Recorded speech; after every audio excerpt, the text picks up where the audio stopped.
안녕하세요 여러분, 서재쌤의 생명과학입니다. 자, 어제에 이어서 오늘은 생물과 환경의 상호작용에 대해서 공부를 해보려고 합니다. 일단은 여기서 포인트는 작용과 반작용인데요. 비생물적 요인이 생물에게 영향을 미치는 것, 이것을 우리가 작용이라고 하고, 그 다음에 반대로 생물적 요인이 비생물적 요인에게 영향을 주는 것, 이것을 우리가 반작용이라고 합니다. 다시, 환경이 생물에게 영향을 주면 작용, 그다음에 생물이 환경을 변화시키면, 그러면 반작용이 된다라고 하는 거, 요거를 좀 잘 기억해 두세요. 작용, 반작용은 꼭 물어봅니다. 거의 안 나오는 적이 없으니까 어느 게 작용이고 반작용인지에 대해서 알아두고 그 예를 여러분들이 잘 알아두시면 되겠습니다. 자, 선생님 여기 그림을 하나 그려볼게요. 자, 보자. 자, 여기에 개체군 하나가 있다고 한번 생각해 봅시다. 개체군 A가 있다고 한번 생각해 볼게요. 여기에 개체군 A가 있다. 개체군 A. 개체군 A가 이렇게 있어. 그러면 이 속에 들어있는 개체들은 전부 같은 종들이겠지. 그러면 개체군 A 속에 들어있는 개체들끼리 서로 영향을 주고받고 한단 말입니다. 이렇게. 그러면 같은 종끼리 영향을 주고받는 상호작용. 그렇지? 이걸 기억이라고 한번 해볼게요. 이 기억을 우리가 뭐라고 하냐면 개체군 내 상호작용, 이렇게 불러요. 개체군 내 상호작용. 어떤 종류가 있냐면 먼저 텃새가 있어요. 텃새 세력권제라고도 합니다. 그 다음에 순위제가 있어요. 순위제. 그 다음에 리더제. 그 다음에 사회생활. 마지막으로 가족생활.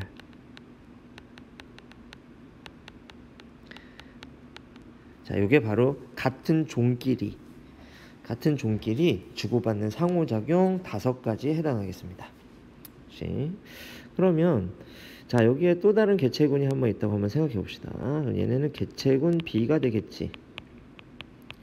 자, 개체군 B가 있으면 이 개체군 B 속에 개체들이 이렇게 있을 거야. 이 개체들도 역시 서로 영향을 주고 받으니까 이것도 역시 뭐가 되겠다. 그렇죠? 기억. 개체군 내 상호작용이 됩니다. 그리고 이 개체군 A, 개체군 B, 이렇게 여러 개의 개체군이 이렇게 모여 있으면 이 개체군의 모임을 우리가 뭐라 했더라? 개체군의 모임을, 맞아요, 군집이라고 했단 말이죠. 군집. 이렇게. 그러면 군집 내에서 개체군 A라고 하는 종하고 개체군 B라고 하는 종 사이에서 서로 또 이렇게 영향을 주고 받겠죠. 이걸 우리가 니은이라고 한번 해볼게요. 이렇게. 그럼 이 니은은 뭐라고 부르냐면 군집 내에 개체군 간 상호작용이다, 이렇게 부르죠. 이렇게 부릅니다. 이 군집 내 개체군 간 상호작용은 일단 4가지를 여러분들이 알아두면 되겠어요. 첫 번째가 종간 경쟁이고, 그 다음에 분서, 그 다음에 공생과 기생, 그 다음에 포식과 피식. 이렇게 4가지를 알아두면 되겠습니다. 알겠지? 요거는 니은은 서로 다른 종 사이에서 일어나는 상호작용이야. 요거를 구분해 두는 게 중요하고, 지금은 제목만 얘기했잖아요. 그치? 이제 요 제목 이 각각의 뭐에 해당하는 것은 뒤에 내용이 나오니까 뒤에 다루도록 하겠습니다. 일단 요렇다는 것만 알아두시고요. 그 다음에 그러면 이 군집을 둘러싸고 있는 건 뭐냐? 요렇게 군집을 둘러싸고 있는 것이 있다고 한다면 이것은 뭐가 되겠습니까? 그렇죠? 환경이죠. 이거 우리가 비생물적 요인이라고 한단 말이야. 비생물적 요인. 자, 이게 합쳐져서 뭐가 되는 거겠어? 그렇지, 생태계가 되는 거겠지. 생태계가 되는 겁니다. 그렇죠? 글씨가 이상하네요. 생태계가 됩니다. 그러면 이 비생물적 요인이 환경이죠. 환경이 생물들에게 영향을 주기도 하고 생물의 활동이 환경을 변화시키기도 하죠. 이렇게요. 이걸 뭐라 그랬다? 자, 이걸 디귿이라고 하면 우리가 디귿을 뭐라고 한다고? 그렇지, 작용. 그 다음에 이걸 리을이라고 한다면 리을을 뭐라고 한다고? 그래요, 반작용. 작용이 더 큰 규모일까? 반작용이 더 큰 규모일까? 생각해보면, 그치? 작용은 환경이 생물에 영향을 주는 거란 말이야. 이게 훨씬 더 큰 규모겠지. 생물이 물론 환경을 바꾸기도 하지만 이건 매우 작은 규모라고. 그러니까 규모가 큰 게 작용이고 규모가 작은 게 반작용이다. 여러분들 이렇게 정리를 좀 해두면 좋을 것 같습니다. 그리고 오늘은 이 작용과 반작용의 예에 대해서 조금 알아볼 텐데, 자 이제 왼쪽으로 좀 가볼게요. 자 여기 보면 여기 빛의 세기에 따라서 식물의 잎의 두께가 달라져. 그렇지?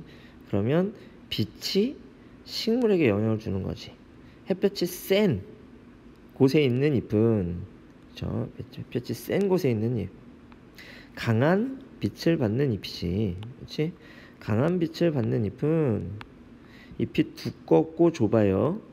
그래서 두껍고 좁다. 얘를 우리가 뭐라 하냐면 양엽 이렇게 부르고, 그 다음에 빛이 약한 곳에 있는 잎, 그렇지? 요거는 뭐라고 불러? 음엽이라고 부릅니다. 하나의 개체 안에 잎이 여러 개가 있을 거 아니야, 그렇지? 근데 얘네들이 밝은 곳에 있느냐 어두운 곳에 있느냐에 따라서 잎의 두께가 달라진다라고 이렇게 볼 수 있고요. 요 밑에 그림을 잠깐 보면 왼쪽이 양엽이겠죠? 오른쪽이 음엽입니다. 근데 이 겉에 있는 요 표피 조직이나 요 아래쪽에 있는 해면 조직, 그리고 여기 있는 뒷면 표피 조직, 요 부분은 양엽이나 음엽이나 두께가 비슷하죠. 그렇지? 그러면 어디에서 차이가 나냐? 자, 여기를 우리가 뭐라고 부르더라? 울타리 조직이라고 한단 말이야. 그렇지? 그래서 이 울타리 조직이 많이 발달합니다. 왜냐하면 여기서 광합성이 가장 많이 일어나기 때문인 거죠. 그렇지? 그래서 양엽과 음엽의 차이 알아두시고, 그 다음에 뒤에 양지식물하고 음지식물이 나올 텐데 요건 다른 개념이에요.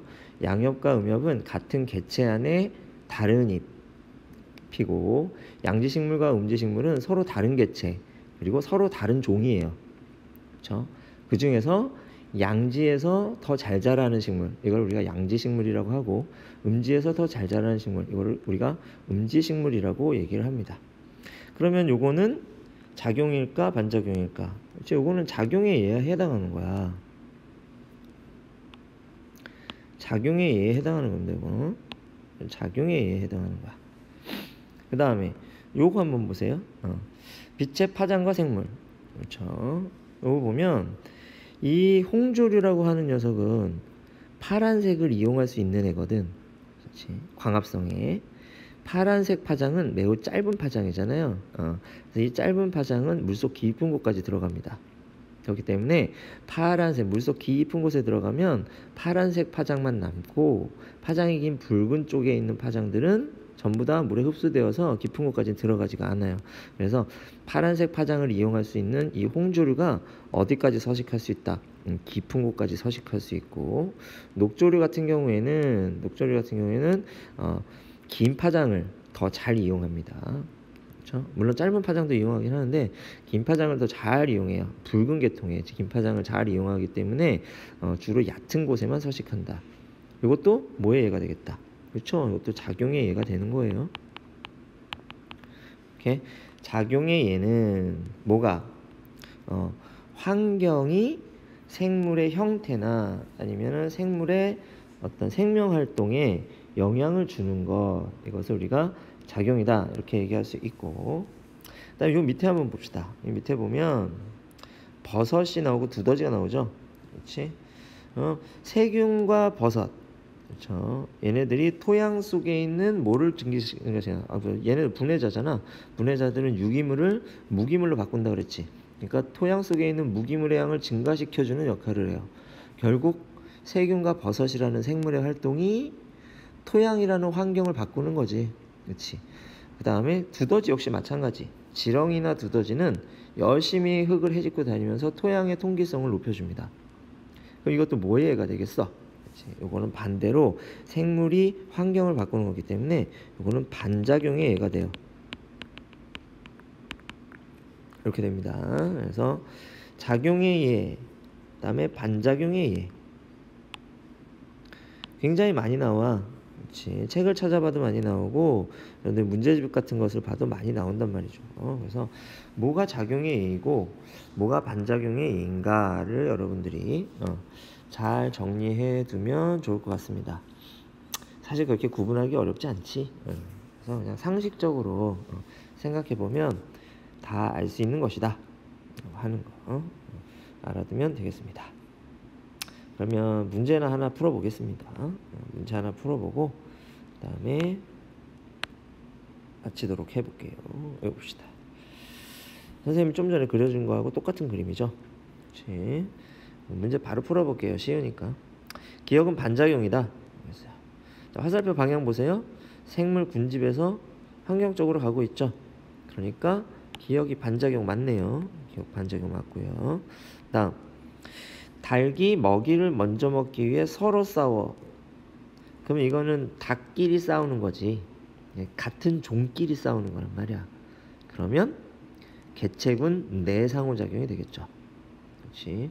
여기에 니은은 개체군 간 상호작용이고 디귿은 개체군 내 상호작용입니다. 그러니까 니은에 해당한다고 틀린 말 돼요. 뭐에 해당합니까? 그렇죠? 디귿에 해당해야 됩니다. 그래서 니은 틀렸고요. 디귿.